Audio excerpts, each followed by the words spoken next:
The Path, Kriya Yoga with Goswami Kriyananda, is a series of discussions that can help you change your life. If you're looking for inspiration, information on everything from meditation to reincarnation, this is a series for you. Thanks for watching.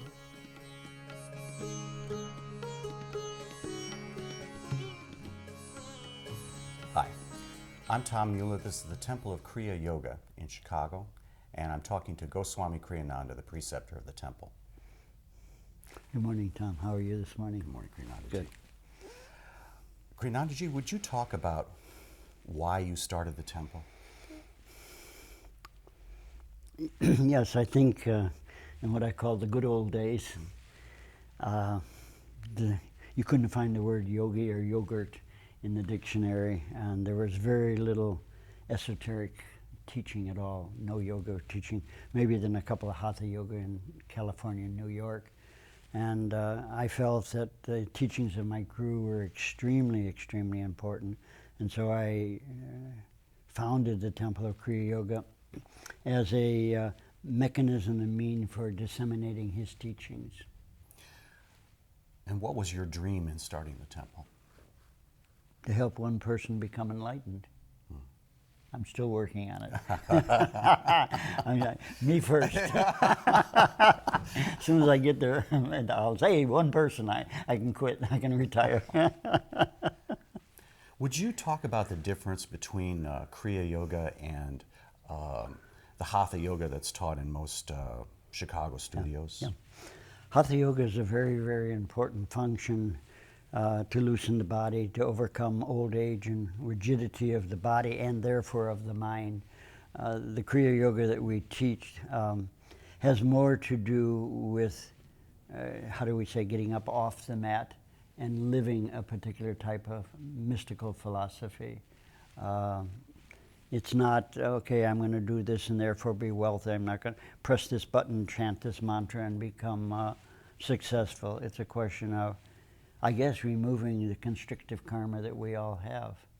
And so the basic difference is that it's emphasis more on how you live once you get off the hatha mat. Get up and live wisely. So Shailaji's teachings were about helping souls to evolve. Helping souls to evolve, helping souls to be happier here and now. I think the problem is that in most of the Bhakti Shakti movements, East-West, is that, we can live the way we want to live, and once we die and we go to heaven, everything's okay.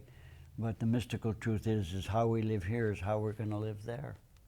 It's exactly the same as how we live today in our physical world. We go to sleep and people have nightmares and they can't understand it. It's just continuation of consciousness. In exactly the same way as we live this particular life pattern and we cross over into a new life carrying what we call an astral body, a subtle body, very little changes except the life is more subtle and we have the same habits, the same faults, and the same fears. And so the whole esoteric process of my guru's teaching is to be wise now, live wisely now, because life is eternal. There's no sudden change. It's a slow evolutionary process which can be sped up. But the goal is to be wise now, be happy now, be content now, and to be helpful, leave the world better than you found it. And Kriya Yoga is a practical way to do that. Kriya Yoga is extremely practical. It's really what I call the mystical psychology of the soul. It has more to do I suppose getting down to the nitty-gritty of it all is that people feel they're sinners. They're not. They're not their body. They're not their mind. They're spirit. And spirit is from God, if I use the word, from the Lord, from the goodness of life. And from goodness only goodness can flow.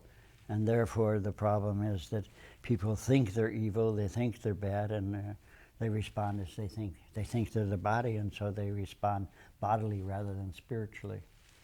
It brings us, I guess, to the concept of sin. We have to be saved from our sin in Bhakti Shakti. And the answer is, I don't know if there's sin, but there's certainly a lot of error in our lives. But, whether you want to say Christ or God or the Lord, we've already been forgiven by Him, by her, by it, if you permit me. The problem is we haven't forgiven ourselves, and that's the problem. So His work is done, if you permit me. Now it's our turn to forgive ourselves. And we find this extremely difficult because we are unforgiving souls. We don't want to forgive our neighbor or our friend, or excuse me. And so the whole mystical process is to learn to forgive ourselves, which we've already been forgiven, but we think we have not in our internal subconscious mind. And so that's the process. We do that by learning to forgive and understand other people.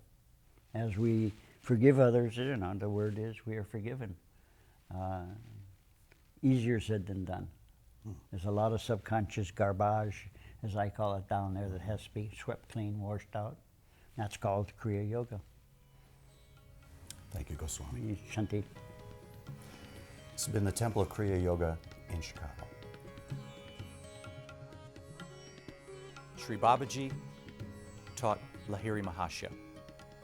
Lahiri Mahasya taught Sri Yukteswarji. Sri Yukteswarji taught Paramahansa Yogananda. Paramahansa Yogananda taught Sri Sheliji. Sri Sheliji taught Goswami Kriyananda. Thanks for watching.